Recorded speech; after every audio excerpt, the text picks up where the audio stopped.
আলহামদুলিল্লাহি রাব্বিল আলামিন আলহামদুলিল্লাহি রাব্বিল আলামিন ওয়াসসালাতু ওয়াসসালামু আলা সাইয়্যিদিল মুরসালিন ওয়া আলা আলিহি ওয়া আসহাবিহি আজমাইন। এই শুকরিয়া দিবস উপলক্ষে আয়োজিত এই মহাসমাবেশের সভাপতি, ইসলামী আন্দোলনের নেতৃবৃন্দ আর আমার প্রিয় সংগ্রামী দেশবাসী, আসসালামু আলাইকুম ওয়া রাহমাতুল্লাহ। এই বাংলাদেশ আমার দেশ, এই দেশেই আমার জন্ম, এই দেশের রাজধানী ঢাকাই আমার জন্ম।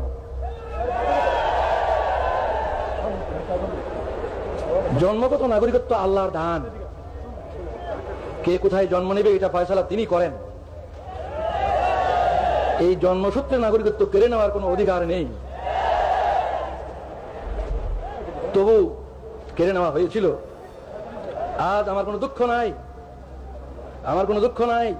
আল্লাহ তাআলা সম্মানের সঙ্গে আমার দেশের সর্বোচ্চ আদালতের মাধ্যমে আমার নাগরিকত্ব ফিরিয়ে দিয়েছেন, আলহামদুলিল্লাহ। নাগরিকত্ব হচ্ছে সকল অধিকারের ভিত্তি। যদি নাগরিকত্বই স্বীকৃতি না হয় তাহলে আর কোনো অধিকারই স্বীকৃত হয় না। যেহেতু সরকার আমার নাগরিকত্ব স্বীকার করেনি এতদিন পর্যন্ত, এই কারণে রাজনৈতিক অধিকারও আমার ছিল না। সরকারের নিকট রাজনৈতিক অধিকার স্বীকৃত ছিল না, আর বাকি অধিকার তো প্রশ্নই ওঠে না। আলহামদুলিল্লাহ, আজ আমি আপনাদের মতোই একজন নাগরিক, এই দেশের 12 কোটি মানুষের মতোই আমি একজন জন্মসূত্রের নাগরিক।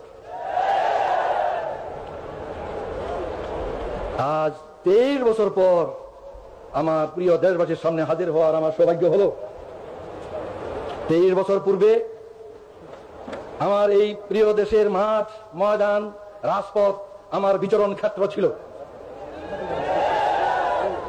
এই 23টি বছর আমার জীবন থেকে কেড়ে নেওয়া হয়েছে।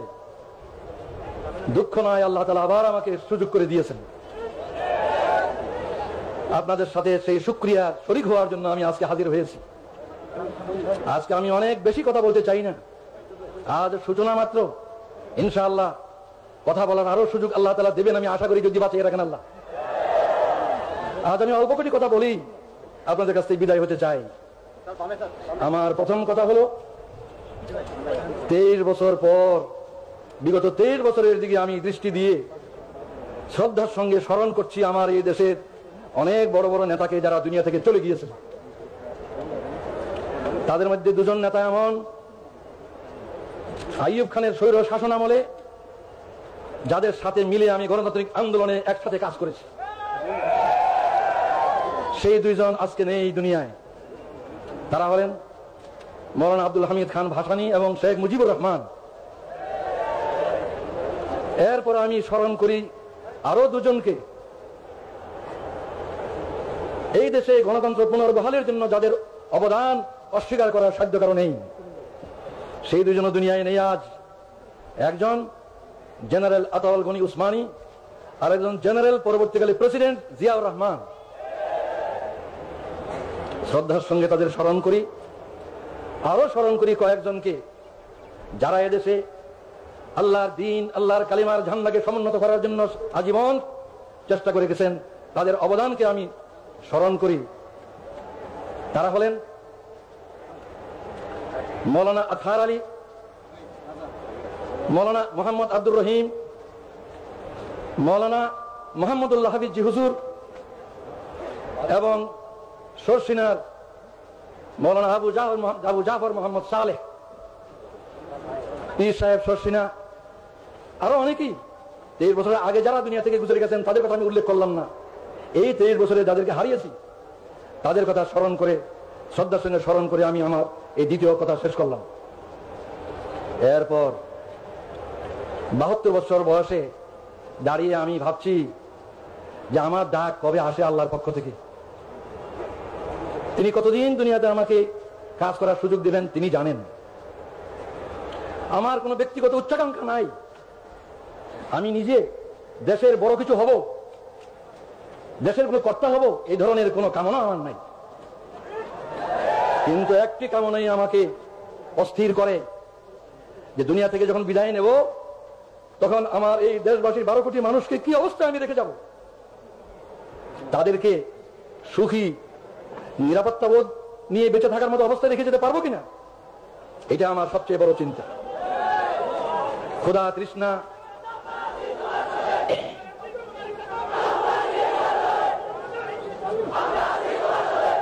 আমার এই সাধনা, এই চিন্তা, কিভাবে এই দেশের স্বাধীনতা সার্বভৌমত্বকে হেফাজত করা যাবে আর কিভাবে এই দেশের জনগণকে সুখী করা যাবে।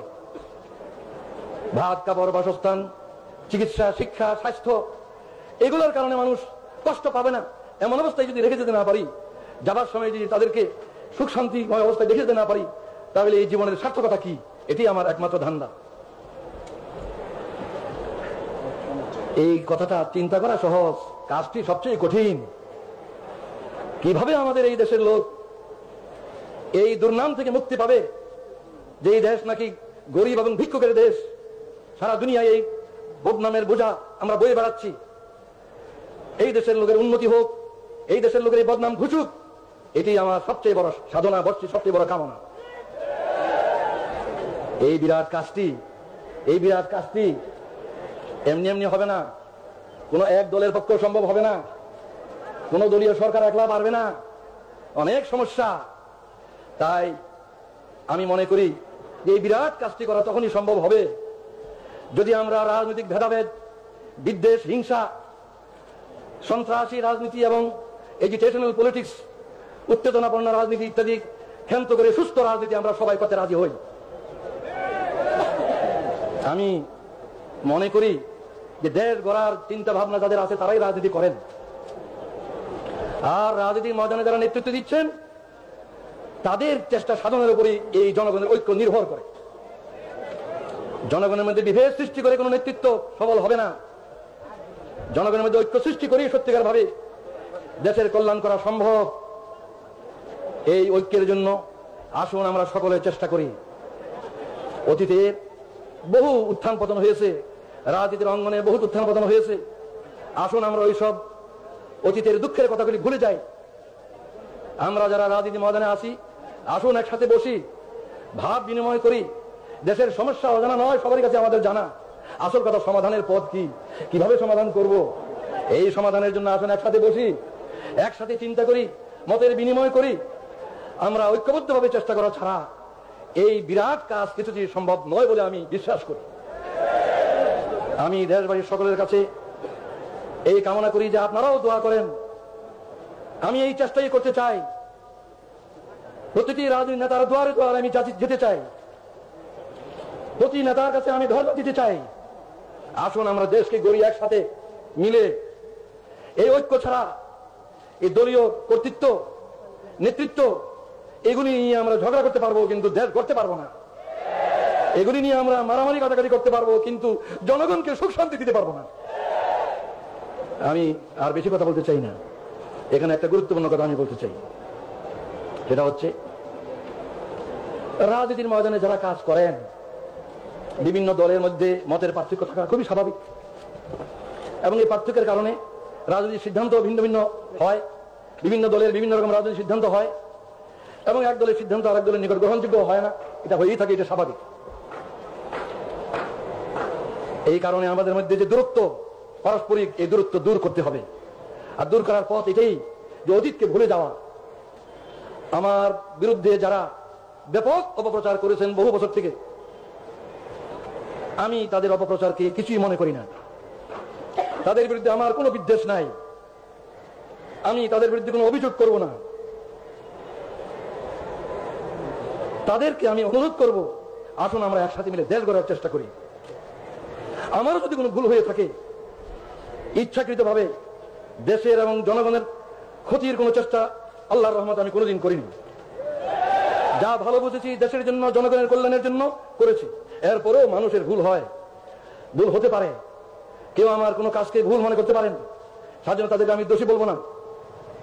নবী ছাড়া কে দোষী নয়, দোষ কম বেশি সবারই আছে।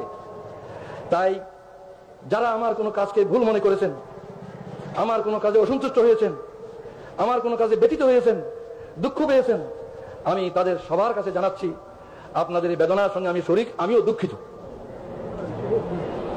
আমি আল্লাহর কাছে দোয়া করি যাতে আমি বাকি জীবন যা কিছু করি কারো মনে দুঃখ না দিই, কারো মনে দুঃখ না আসে এমন ভাবে যেন আমি কাজ করতে পারি। আপনারাও এই দোয়া করুন। সর্বশেষে যে ঐক্যের কথা আমি আজ বলছি, এই ঐক্যের তো ভিত্তি চাই। ঐক্যের কথা সকলেই বলেন, অনেকেই বলেন, কিন্তু ঐক্যের একটা ভিত্তি প্রয়োজন। বিনা ভিত্তিতে ঐক্য কিছুর উপরে দাঁড়াবে? আমার দৃষ্টিতে ঐক্যের ভিত্তি দুটো, একটা রাজনৈতিক ঐক্য আর একটা আদর্শিক ঐক্য।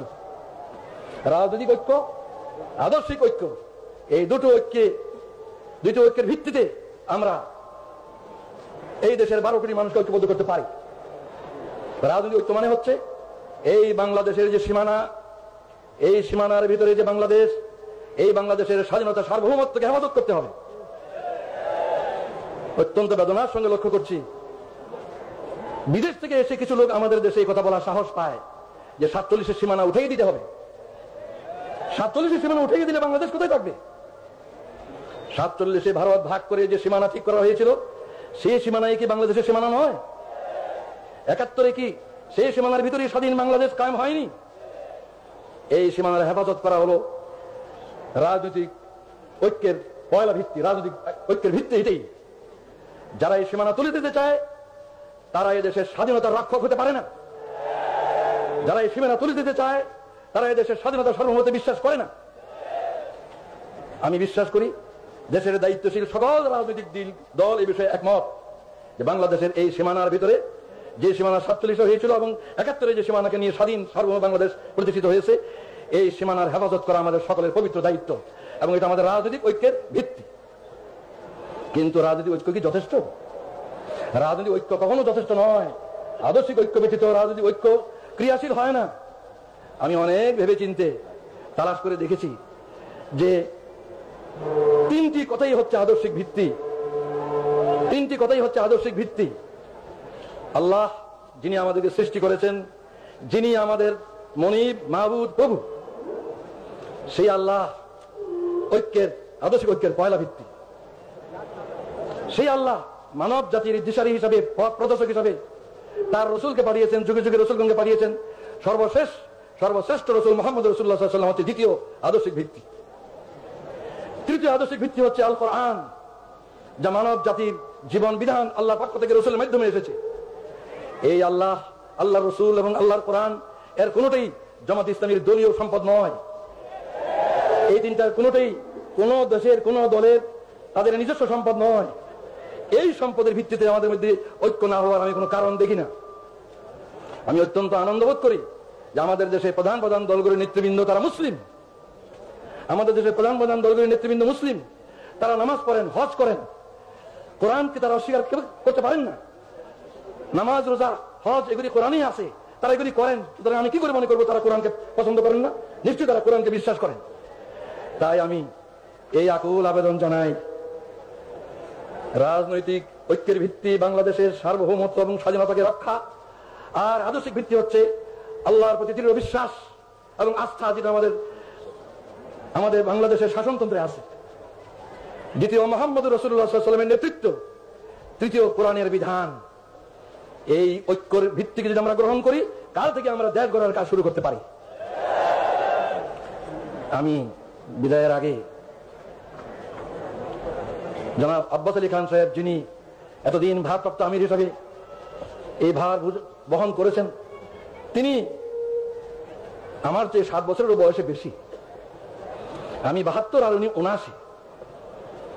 এই বয়সে উনি যে বিরাট দায়িত্ব পালন করেছেন, আমার কাঁধের বোঝা তার কাঁধে নিয়ে যে দায়িত্ব পালন করেছেন, সেজন্য এই সক্ষমতার জন্য আমি আল্লাহর শুকরিয়া জানাই।